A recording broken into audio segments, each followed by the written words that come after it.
en arrière et je regarde à qui Jésus a choisi pour pouvoir entrer dans le ministère, je me dis que ces critères n'étaient pas les mêmes que ceux qui étaient religieux, que ceux qui regardaient à ce qui frappe aux yeux. Et en fait, c'est ce qu'on va voir aujourd'hui dans la pensée du jour. Je veux développer 3 points rapidement avec vous par rapport à ce qu'il faut pour entrer dans le ministère. Et on va lire pour commencer dans 1 Samuel, chapitre 16, et les versets 6 et 7. La parole dit, « Lorsqu'ils entrèrent, il se dit en voyant Eliab, « Certainement, celui que l'Éternel désigne par onction est ici devant lui. » Là, écoutez. Mais l'Éternel dit à Samuel, « Ne prête pas attention à son apparence et à sa grande taille, car je l'ai rejeté. » Et là, on peut tous dire « Alléluia » parce que le Seigneur ne nous a pas rejetés.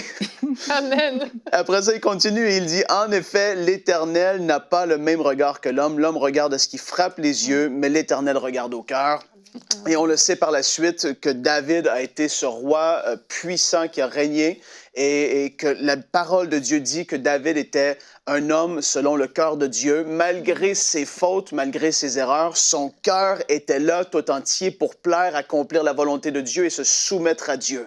Première des choses, Dieu veut des gens qui vont pouvoir se soumettre à sa volonté. Amen. Et Dieu veut des gens qui vont avoir un cœur tout entier pour lui.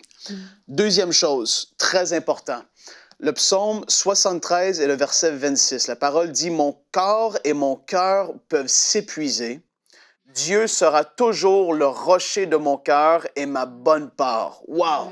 C'est-à-dire que dans notre vie, on peut vivre des moments de difficulté où est-ce qu'on semble être abattu. Et pour beaucoup d'entre vous, je crois que vous dites « Amen » parce que c'est difficile parfois.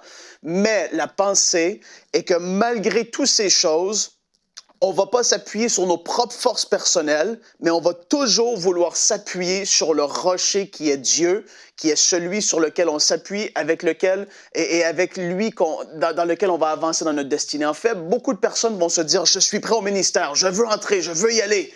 Mais en fait, quand on a une attitude comme ça, c'est qu'on est fier et on est confiant dans nos propres aptitudes. Mais quand on dit à Dieu, « Dieu, je ne ressens pas que forcément je suis apte, je suis prêt à entrer », alors on devient qualifié pour entrer dans le ministère parce qu'on ne s'appuie pas sur nos propres forces. Et ça, c'est pour les gens du monde, c'est spécial à penser, mais c'est comme ça. Oui. Dieu veut des gens qui vont s'appuyer sur lui et non pas sur leurs propres forces. Ça, c'est la deuxième chose. Et la troisième chose, Dieu veut des gens qui sont humbles.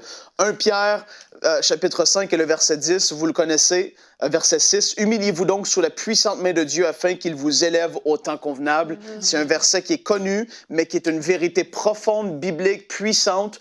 Dieu, premièrement, va vouloir des gens qui vont vouloir accomplir sa volonté.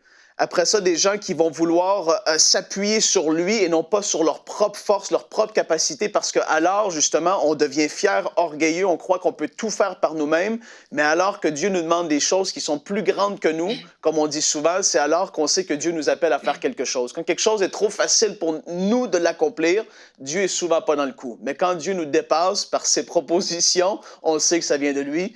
Et la troisième chose, c'était l'humilité.